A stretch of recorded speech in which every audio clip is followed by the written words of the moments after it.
Hello, everybody, and welcome to a very special first time ever Weekday Wagers edition of the Champions League. We got a bunch of soccer breaking out this week, and we thought, you know what?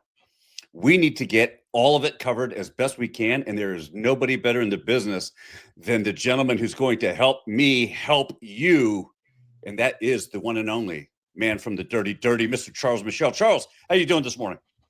Outstanding, Mark. I appreciate you having me on. I'm excited to go ahead and chat up a little bit about the European competitions we have this week. Absolutely. And so listen, we're going to start with the Champions League.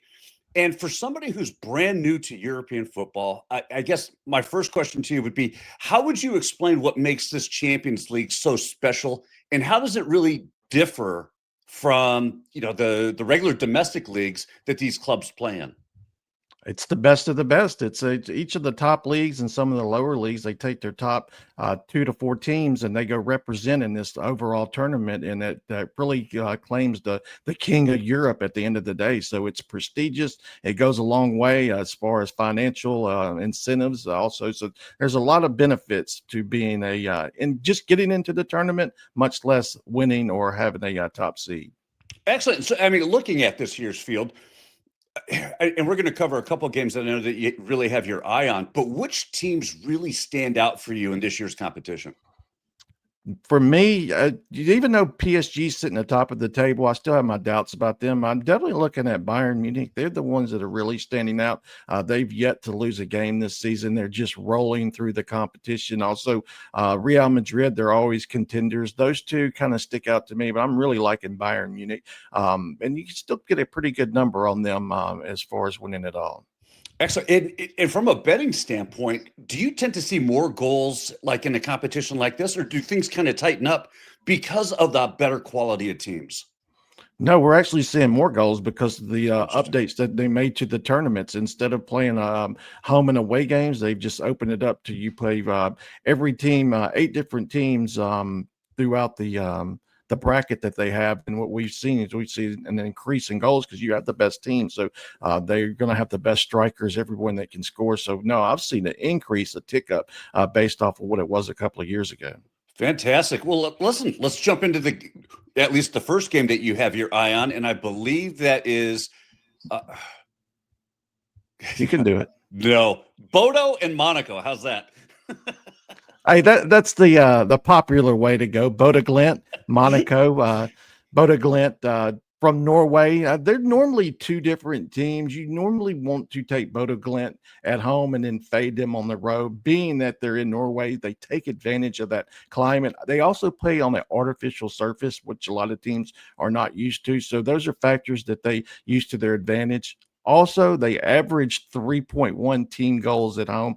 Very dynamic on their home pitch. Monaco from France, League One. Everyone knows this team, a big power team, but they're also known for being offensively driven.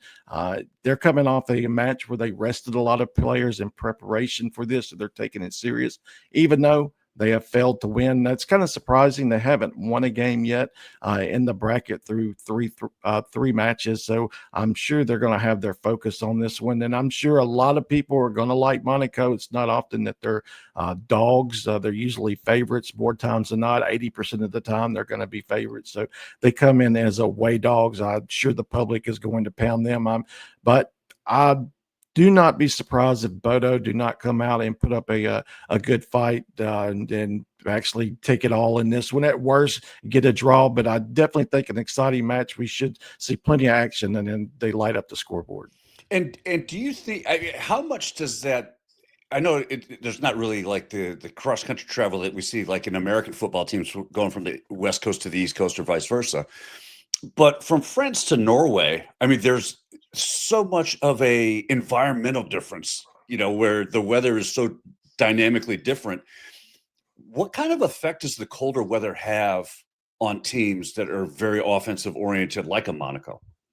Yeah, you're going from the French Riviera to Norway, Right, so right. it definitely has its effect. That's why Bodo are so good at home. That's something that they definitely use to their advantage. If you start following this Bodo team, as soon as they go on the road, totally different team. But out of the field, they probably use their home field advantage better than any team in the tournament. So if you had to pick a side in this, or maybe target like a team total or something, what's a good way to look at that, especially if you have somebody who's going from the French Riviera up to the icy Northlands of Norway? Um, how would you? Definitely look at Yeah, I was just gonna say, how would you attack this? I definitely was looking at Bodo. I think at worst, we could possibly see a 2-2 type of match. You could also look at their team total. You could look at Bodo first half team total, getting on the scoring early. I always like those. If I like a side, I usually think that they're going to score in the first half. So there's plenty of opportunities. I think at least Bodo scored 2 goals. Excellent, perfect. Well, let's get to the second game that you're interested in here in the Champions League, and that is Marseille and Atalanta. Marseille. They say these are just 2 powerhouses of Europe. Marseille, they've actually won this tournament back in 93, 94, I believe. So they're not strangers to taking the cup. But for whatever reason, Marseille, they tend to struggle at home. If you watch them over the last couple of seasons, they go on the road, they're dominant. But for whatever reason, I don't know if it's that Marseille home atmosphere that kind of gets to them, but they failed to win their last 2 home matches, even though they averaged 2.3 team goals.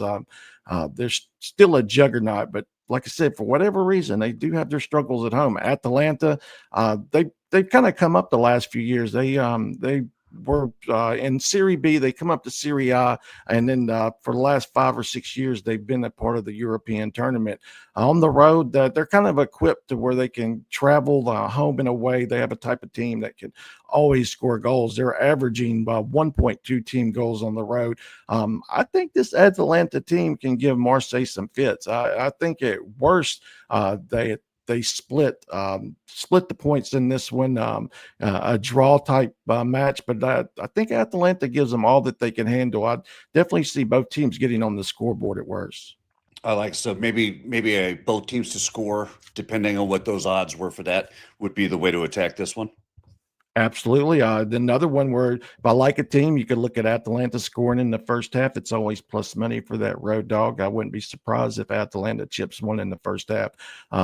They definitely have the capability. Yeah, definitely both teams to score. It potentially could be kind of pricey with these two. What I like to do, especially in soccer, I take advantage of this all the time. It's kind of like hockey where with soccer, it takes even longer for them to score. You'll be surprised, especially with the both teams to score. And no goal in 10 minutes. Those odds, if it's at minus 150, it's already almost even in just 10 minutes. So they kind of plummet with the both teams to score. It's this sport, you can really take advantage of using live plays to get advantage lines in your favor. That way you limit risk.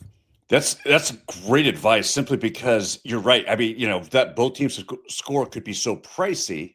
And I know I have seen it, especially in hockey, is where that first period, you get after that first 5-8 minutes and there's no goal scored, everything just plummets. The total plummets, the pricing for, goal scoring absolutely just skyrockets, and you can really take advantage of some weak markets.